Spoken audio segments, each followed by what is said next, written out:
you know, I was training for domination, you know, and that's my style. I'm gonna go in there, punch you down, and hurt you, and that's exactly what happened tonight. It's been a while since you've had your hand raised in victory. Just what did it feel like for you there, just winning and getting that hand raised and just knowing that you're back in the column again? It was a good feeling to have back. You know, 2 years, you know, gives you a lot of time to doubt yourself. A lot of people try to make you doubt yourself. You know, after bad injuries, just time to just sit around and think about it. But I didn't go that route. I believed in myself. I know what I could do. I'm a young guy. I have so much more mileage to go in this sport, and so much more to show of myself in there. And this is the start of a new chapter. I'm very excited. Could you hear the crowd? Because there was a fair bit of support for you, and I know that during the fight we talked about how this might be enemy territory for you, but there was a fair amount of people that were cheering your name tonight.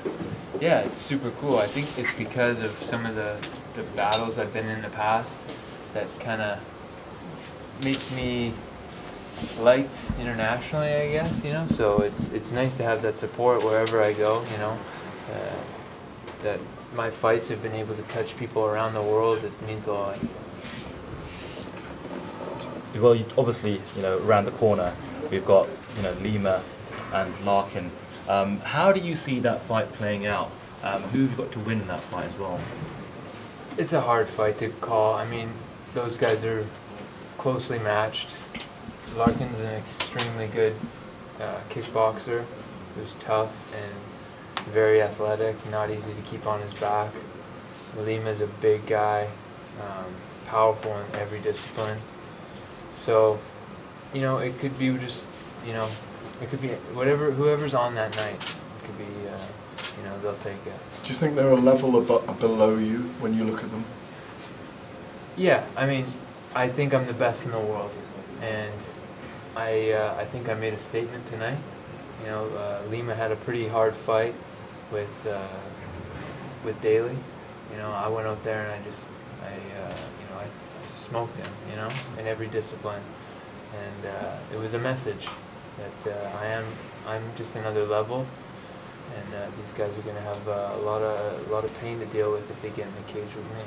You said that you're going to take the belt and you're going to take his health as well to whoever the champion is when you face him. Can you just expand upon that point, you know? Because you have, at the minute, there's a lot of people talking about, you know, the Red King image of Rory MacDonald, and, you know, you kind of, you know, expand upon that when you say you're going to take the health. But what is it you actually meant by that? Exactly what I said. I'm there to destroy when I get in that cage. I'm not there to play games or pick my shots or play points. I've had a couple fights like that, but I've always had regrets leaving those fights. When I walk into those doors now, I'm going to destroy you, and that's it. So is it, for you, is it a Game of Thrones where you're taking all these territories in all these different places? Is it like Game of Thrones? That's a fun way to look at it. I don't think so. It's just, I need every other competitor in this sport, you know. We need each other. And I have a lot of respect for each and every one of my opponents, but I'm there to prove a point that I am better than everybody, and you know, that's what I'm about. Do you feel like, to a certain extent, in the lead up to this, a lot of people are putting a lot of emphasis on the fact that you've got a newly repaired nose? Do you think that you've exercised that demon now? Do you think that you're over that hurdle? You're no longer fearful of taking, especially since you've taken Daley's best, punches to the face? Yeah, I think you could see by my body language, you know, like that chapter is done. That injury is over. I gave it the time that it needed to heal. That's all it was. Discipline. I'm just taking time, letting an injury heal. Because I was so hungry after the Robbie Lawler fight, I made the mistake of sparring and slowing the process down. Now I knew what I had to do is just chill, let it heal, let time, you know, do the process, and you know, now we're here and the train is ready to keep rolling. You know, there's momentum now, and I'm ready to take fights all the time. Bellator they're very clear because I'm on them all the time. Future fights, you know, I'm trying to get fights here. you know, weight classes up, the big fights whenever possible, you know. So I'm always bugging them, and they know what's up, that if they need someone to step up and fight, I'm their guy. This was your first fight outside of North America. So was this an enjoyable experience for you to fight here in London? Yeah, absolutely. I actually really enjoyed fighting here. I was always in North America before, and a lot in Canada. So it was a new thing, you know, big time change, and just, you know, there's differences being in the UK, but everything went smooth. The crowd was amazing. It was totally packed, and it was an honor to fight here and, you know, put on a good show for them. This is a massive market for Scott Coker and Bellator, and they're going to come back here a lot in the future. Would you like to come back and fight here?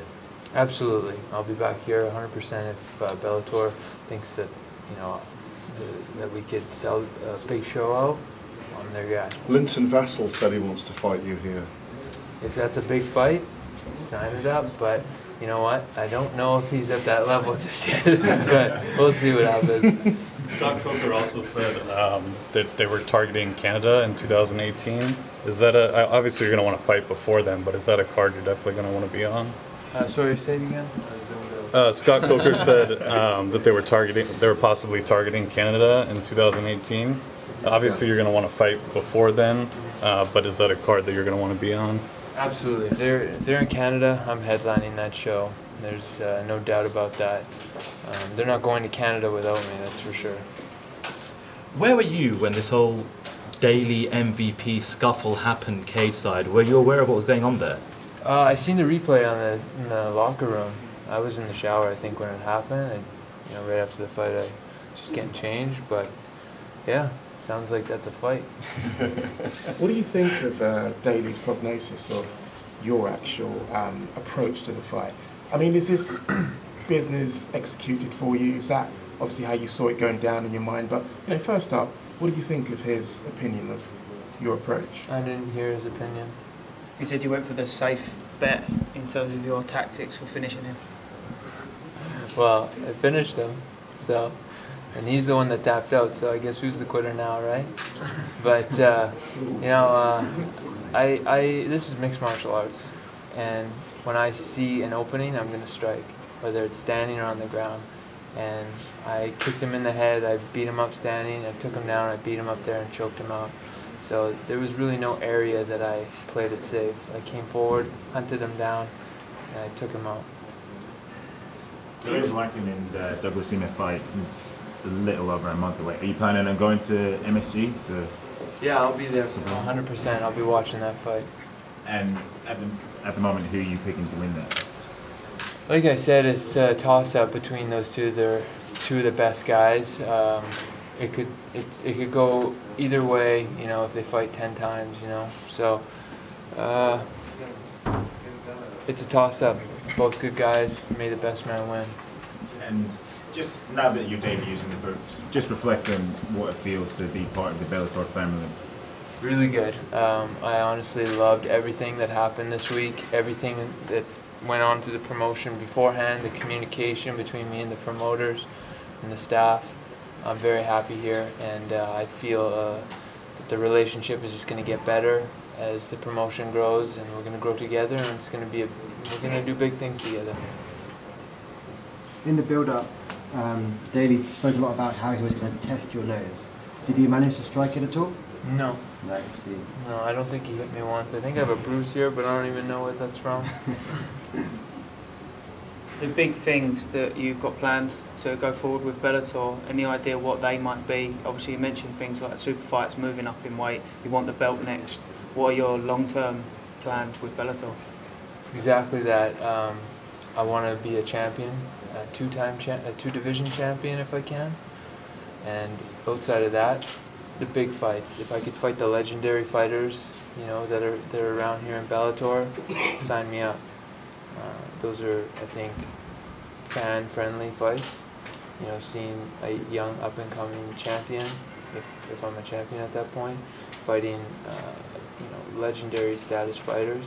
I think that sells. So. Do you think people? Are you mentioned in that breath? Would you say people like Chael Sonnen and Rampage and? Yeah. That's who you're talking about, really. Fedor, Wanderlei, you know, these kind of guys. Yeah. Okay, cool. Yeah, these are big guys, and I think fans like to see that. How much weight do you have to put on to make a catch weight fight with that? I don't know. I put weights in my shorts. Anything else, guys? That's it. Good. Cool. Thanks for Thank you watching. very much. Thanks, guys. Thank you. Well done.